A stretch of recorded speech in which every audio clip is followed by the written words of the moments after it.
Hey, everybody. Are you sick of puckers, shifting layers, or spending money on spray basting? Well, I've got an old school quilt basting method to share with you today that is both budget friendly and beginner friendly and works great. It has been one of my go to options for over 30 years, from baby quilts to king sized. And today I'll show you how to get smooth, stable results every time, no adhesives needed. First, you want to start with a backing fabric that has been pressed to remove any wrinkles or fold lines, and you want to press with the grain of the fabric, not on the bias, so you don't stretch or distort the fabric. Ideally, the fabric should be at least 2 to 4 inches larger than the quilt top. This extra fabric will give you something to hang on to later when you're quilting near the edges of the quilt, and it will help prevent the machine from eating the fabric if you need to start stitching near the outer edge of the quilt. Next, I recommend a low loft cotton or cotton blend batting. This type of batting is easiest to machine quilt as it will help keep the layers from sliding out of alignment as you quilt. 100% polyester can be a lot more slippery. If you have white or very light fabric in your quilt top, you might want to consider using a bleached white rather than an unbleached batting that might dull the look of the white fabric in the finished quilt. If you're using packaged batting that has a lot of wrinkles and folds like this one, when you take it out of the package, you might want to let it breathe or relax for a day or two after you've taken out of the package before using it. Now, the quilt top. Just like with the backing fabric, you want to press it to remove any wrinkles or fold lines. Next, trim any stray threads on both the front and the back of the quilt. Take your time with this step. On the front, loose threads might get caught in the machine. On the back, stray threads might shadow through the fabric and be visible on the front of the finished quilt. Particularly on a large quilt or a piece quilt without borders like this one, I also like to stay stitch with a slightly longer stitch than usual around the perimeter of the quilt to keep the threads in any seams along the outer edges of the quilt from sliding out of the fabric. It also helps prevent any fabric cut on the bias or on the cross grain from stretching as I handle the quilt top. I'll be demonstrating with a small baby quilt today as it's easier to film, but I've personally pin basted quilts up to 120 inches wide. Next, we'll need some safety pins. This is the biggest initial investment for this method, but I've been using some of the same safety pins for over 30 years now, so it works out pretty cheap. Here are my recommendations. I find this size safety pin too small. It's harder to close, and it can cause the fabric to bunch up when you try to close the pin. It's also a little harder on your fingers. On the other hand, this pin is too large, and it may leave visible holes in your fabric. I prefer a size 2, which are 1.5 inches long, as I find it easier to pin around the seams than a smaller pin would be, but not so big that it leaves large holes. This is the size and type I've used for years. But I'm happiest with size 2 curved pins, as I find them even easier to use, although they are a bit pricier. I'll put links in the description if you can't find either of these types of pins locally. But I do want to give you a word of caution. It's best not to leave safety pins in a quilt long term, as some brands may rust and leave stains or spots on your quilt top.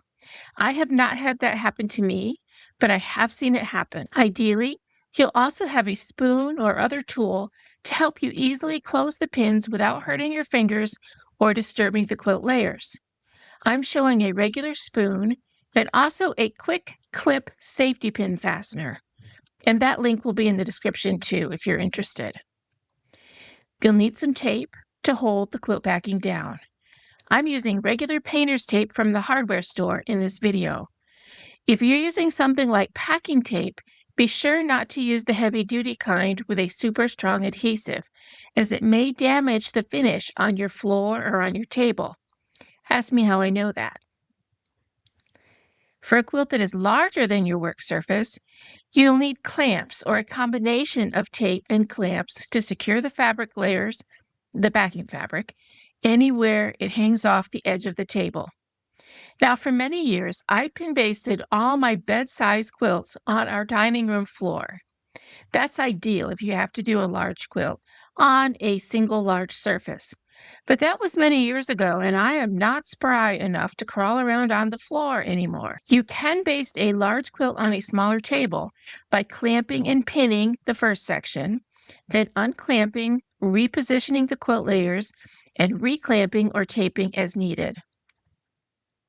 I also find a couple of rulers handy for making sure all the seams in the quilt top will be straight and the corners square when I'm ready to start quilting. And here we go. The first step is to move my pressing pad out of the way and tape or clamp the backing fabric pretty side down so that the fabric can't wiggle or slide around. This will help prevent tucks on the back of the finished quilt. We want the quilt backing to be smooth and slightly taut, but not stretched. I like to start by taping the middle of each side first. If possible, it helps to have another pair of hands for at least the first few pieces of tape. Then we'll tape the corners, then in between, and then we'll repeat this process until the entire perimeter of the quilt has been taped down. And remember, you don't want to stretch the fabric, but you don't want it to wiggle either. Step 2 is to add the batting. Center the batting on the backing fabric. It should be about the same size as the backing fabric or slightly smaller. Smooth the batting out carefully. Step 3 is to add the quilt top. You want to center the quilt top on the batting and backing fabric. You can judge this by eye. It doesn't have to be perfect. But I do like to use a long ruler to make sure all my long seams are nice and straight before I start pinning. I also like to make sure the corners of the quilt top are nice and square. Step 4 is to finally start pinning. Before I place any pins, I like to think about potential stabilizing lines that I might want to quilt first.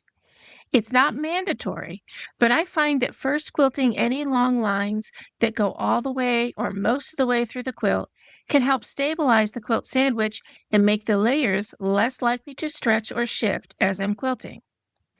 Please note, these stabilizing lines are completely optional. For example, I tend not to use them if I'm free motion quilting the same pattern all over the entire quilt. But for many quilts, I do find them really helpful. Here's a preview of my pinned quilt to show how I've avoided blocking stabilizing lines with pins. First, I know I want to stitch in the ditch in the border seam, so I avoided blocking the way.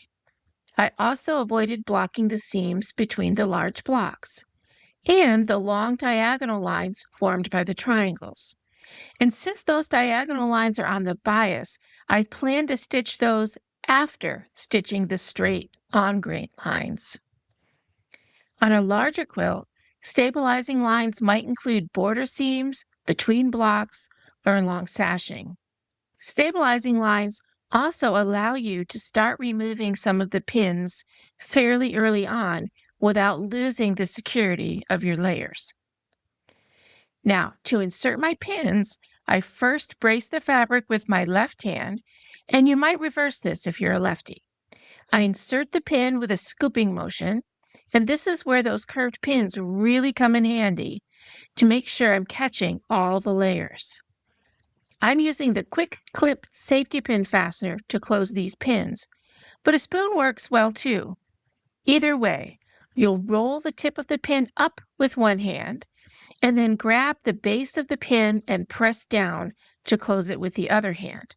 This makes it quick and easy to close the pin without disturbing the layers of the quilt or hurting my fingers.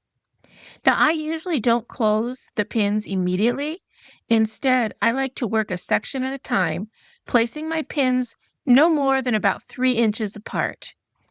I like to start on the outer edges of the quilt top, especially for a large quilt, so that any borders on the quilt stay nice, straight, and secure, and the layers won't shift if I have to lean over or even crawl over the quilt to pin those center sections. Now, through the magic of editing, let's skip ahead. Pinning is complete. It's time to peel off the tape and take the quilt to the sewing machine. If you found this helpful, please consider giving me a thumbs up and subscribing for more quilty content in the future.